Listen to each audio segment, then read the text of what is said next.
কাকের কলসা নিয়ে জানা যায় ওই দিঘির সরোবরে পয়দা।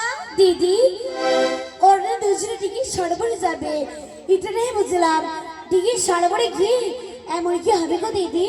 ও তুমি তা বুঝতে পারছো না? দাগো দিদি ওকে পয়দা মামি আর মাগি নাই পয়দা হইবে দর্শন।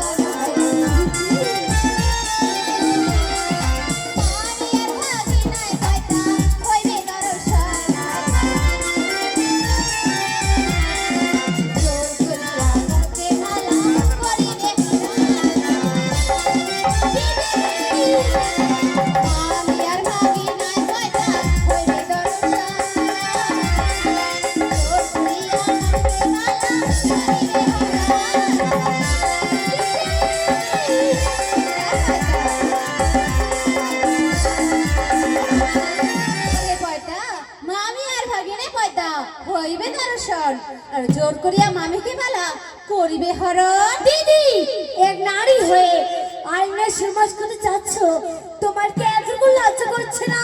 পয়দা লজ্জা তো আমারও করে, কিন্তু শেষ পর্যন্ত আমার কথা তো শোনো। বেশ দিদি বলো।